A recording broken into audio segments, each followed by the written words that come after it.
Psychology کے مطابق اگر کوئی شخص چھوٹی چھوٹی باتوں پر بھی غصہ کرے تو یقیناً اس شخص کو محبت کی ضرورت ہوتی ہے۔ اکثر ایسا ہوتا ہے کہ کوئی انسان چھوٹی سی بات پہ چڑچڑا ہو جاتا ہے، لڑنے جھگڑنے لگتا ہے، تو اٹس مین اس کو محبت کی ضرورت ہے، وہ اپنی لائف میں خوش نہیں ہے۔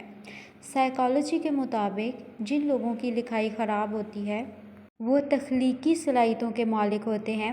رائٹنگ ایسی چیز ہے کہ اگر آپ کی خراب بھی ہے لیکن آپ جو ہے بہت ہی قابل انسان ہوتے ہیں۔ ابھی ڈاکٹرز کی مثال لے لیں آپ لوگ کہ ڈاکٹرز کی رائٹنگ کتنی خراب ہوتی ہے لیکن ان کا مائنڈ جو ہے وہ کتنا تیز ہوتا ہے۔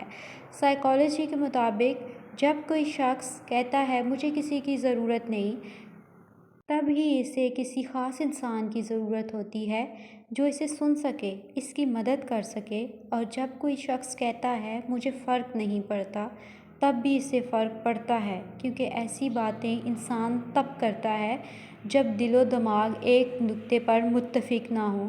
جب بھی انسان کوئی کہتا ہے نا کہ مجھے کسی کی ضرورت نہیں ہے، اٹس مین کہ اس کو ضرورت ہے، وہ اپنی لائف میں اکیلا پن محسوس کر رہا ہے۔ سو ایسے انسان کو اکیلا نہیں چھوڑیں، اس کے دکھ درد کو بانٹنے کی کوشش کیجیے۔ سائیکالوجی کے مطابق سونے سے پہلے جس آخری انسان کے بارے میں آپ سوچتے ہیں وہ یا تو آپ کی خوشی کی وجہ ہوتا ہے یا دکھ کی وجہ ہوتا ہے۔ اکثر رات کو ہم لوگ سوچتے رہتے ہیں کسی انسان کو جو ہمارے مائنڈ میں ہوتا ہے، یا اکثر ہماری اس کے ساتھ خوشی جڑی ہوتی ہے یا ہمارے دکھ جڑے ہوتے ہیں اس انسان کے ساتھ۔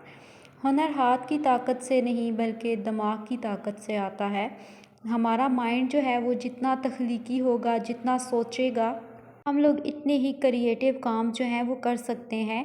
اپنے مائنڈ سے ہم لوگ مختلف صلاحیتیں جو ہیں وہ نکال کے کسی نہ کسی کام میں ہم لوگ اپنے مائنڈ کو لگا سکتے ہیں، لائف میں ہم لوگ جو ہیں وہ کامیاب ہو سکتے ہیں۔